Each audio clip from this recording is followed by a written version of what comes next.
Mian Cha is a traditional Chinese porridge made by simmering millet until it's soft, then blending it into this creamy, smooth texture. But the best part is the thick, fragrant layer of toasted sesame paste on top. The flavor leans more savory than sweet, but to be honest, it's really delicious. The real bonus, however, is the atmosphere. Sitting here enjoying my breakfast, watching the neighbors play mahjong under the trees, you can really feel the community spirit of the hutong.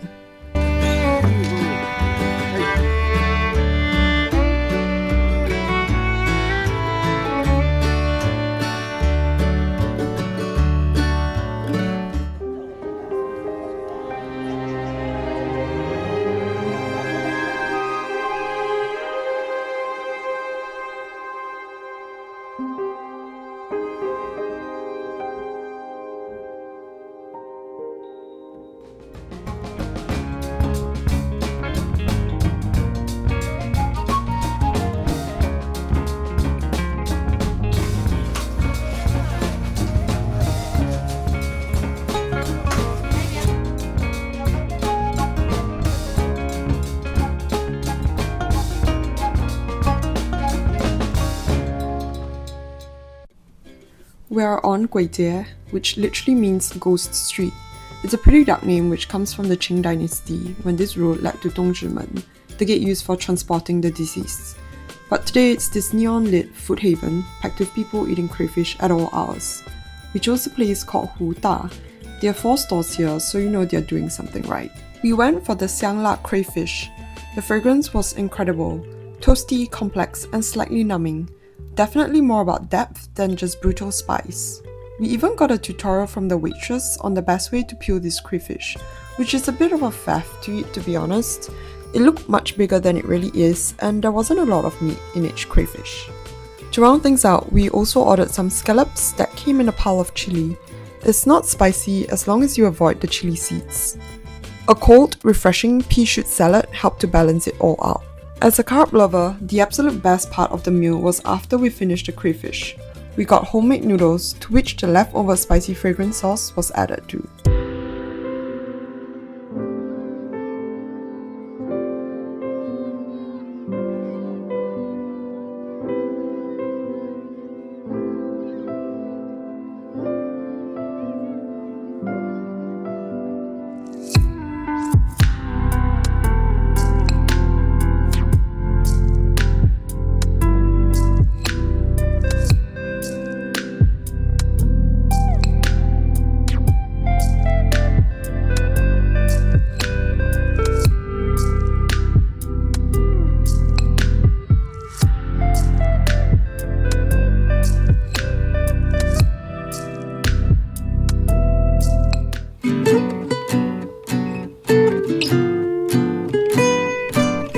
With our bellies filled, we cycled to Gong Wang Fu, the best preserved prince's mansion in all of China. But it started with a massive fall from grace, built by a corrupt official who was forced to commit suicide by the emperor.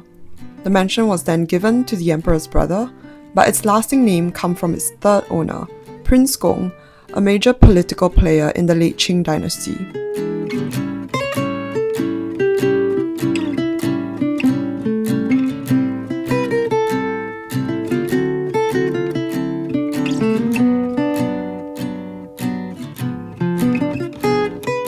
Walking through it, I was just struck by the scale. The living quarters take up just over half the space, and the rest is this sprawling garden out back.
As a musical theatre fan, seeing Peking Opera in Beijing was a must. The performance we caught was about the legendary Judge Miao, a fair and virtuous official from the Song dynasty. He's always depicted with a jet black face and a crescent moon on his forehead, a symbol of his brightness and purity. Now, the singing style is quite an acquired taste. It's an amazing piercing sound that's very powerful, but I have to say that I was very grateful for the Chinese subtitles to the site. They were a total lifesaver in helping me follow the story and appreciating the artistry behind the powerful vocals.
To get a bird's eye view of the Forbidden City, we went to Jingshan Park, which is an ancient imperial garden turned public park.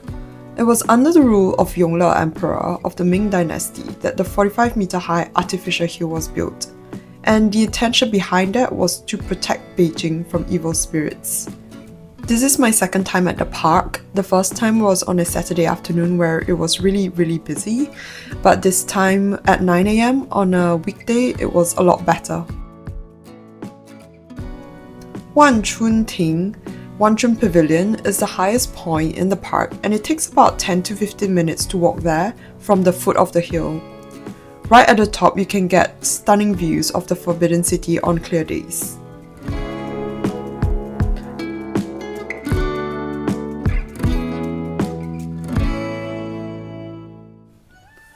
We then went on to explore Beihai Park, a place that has been the exclusive retreat of emperors since the Jing dynasty.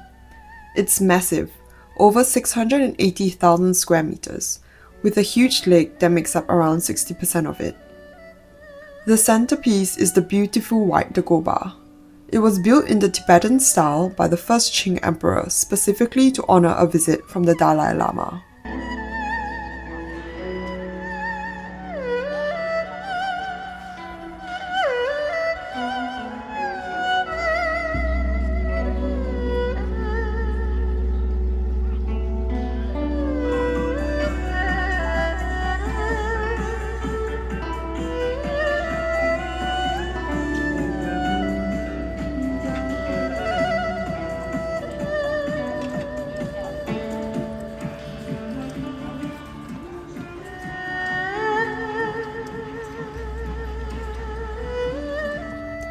Walking to the other side of the park, we came across the Nine Dragon Wall.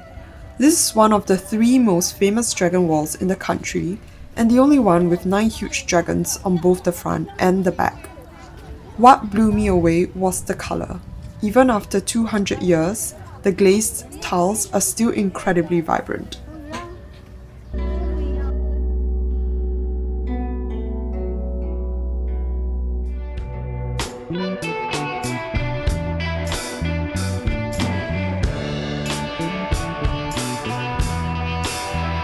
For lunch, we went to the bustling shopping district of Wang Fu, Jing.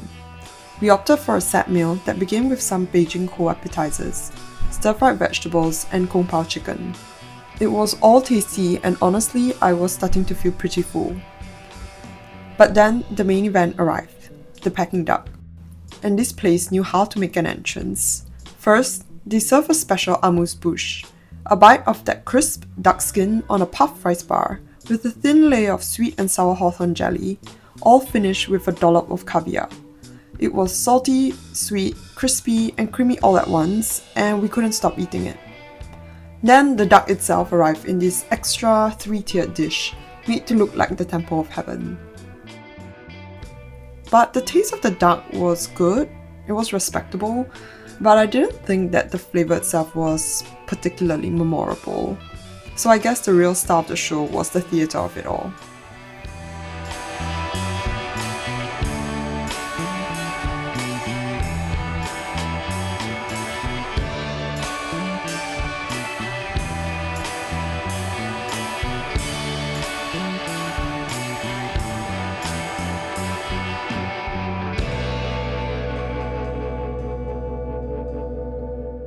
Thanks for watching. Want to see where I go next? Subscribe and I'll see you there!